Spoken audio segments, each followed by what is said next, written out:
Let me observe all protocols and sincerely congratulate the JBS Medical Services on this second edition of the Healthier Aging Conference, HAC 2020. I'm glad to hear that conference participants are expected to gain insights into the mental, physical, and financial preparedness required for a pandemic, as well as healthy lifestyle choices. Hence the theme, surviving the next pandemic, what to do now, very appropriately selected. It is quite instructive that this is happening at the outset of the decade of healthy aging, 2020 to 2030, declared by the World Health Organization. I therefore congratulate the HAC for being a platform that promotes early intervention to ensure a healthy golden age for adults, for elderly people. Basically, I believe your aim would be to support older people in realizing their human rights with dignity. And this has to be really through adequate and high quality data and plan.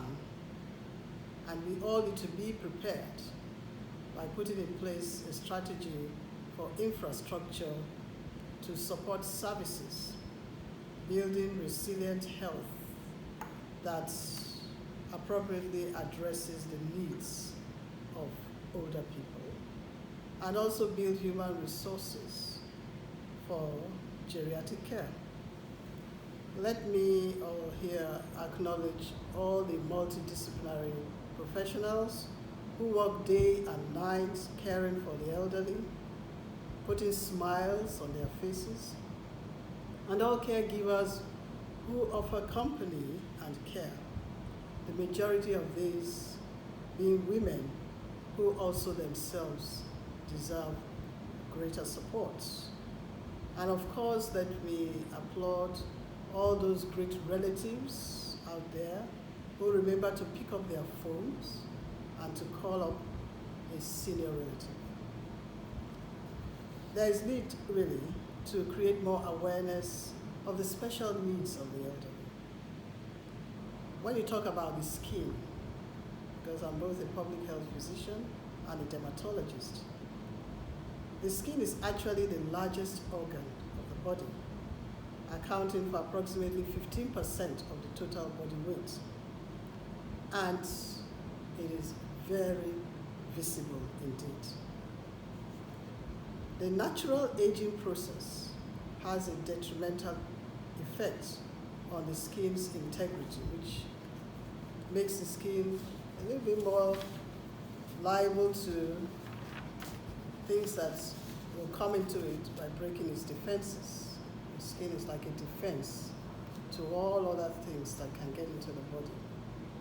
And so chronic pruritus, which actually means persistent, incessant itching, represents one of the most significant challenges in older persons, and is compounded by problems faced by many older people, such as insomnia, not sleeping well at night, boredom, loneliness, bereavement, financial difficulties, polypharmacy, tending to feel that there's so many different medications that they have to take, right from out of the top of the pharmacy.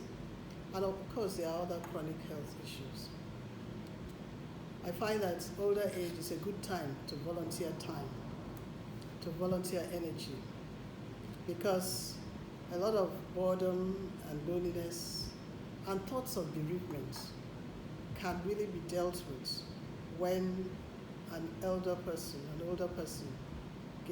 finds work to do. It might be paid or unpaid work, but it's sowing into the lives of others, takes you away from your loneliness, takes you away from your boredom, takes you away from past bereavements and so on. And so it is important really when we talk about the skin it is important to maintain good skin status from a very early age.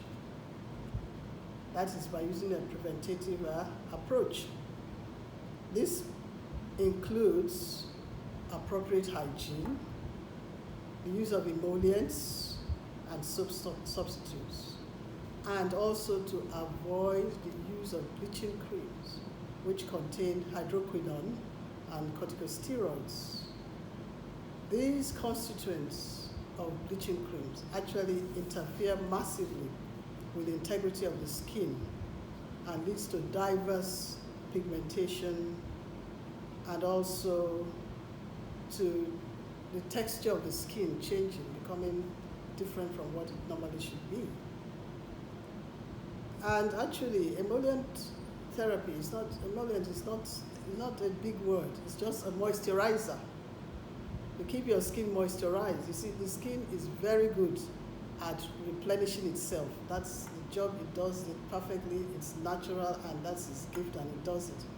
But anything that interferes with it being able to regenerate itself would adversely affect it. And that is what a lot of these constituents of bleaching creams do. And it's just, for me, any moisturizer that does not contain hydroquinone and does not contain any steroid, it's a good one. It's an emollient. And I will recommend, personally, I recommend Vaseline, Blue Seal.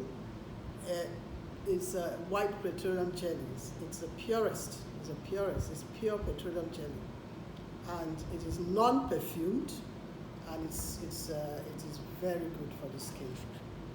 Of course, there are other emollients that come in lotions and in creams like E45. But the basic thing is that check, they must not contain hydroquinone, and they must not contain any steroid whatsoever.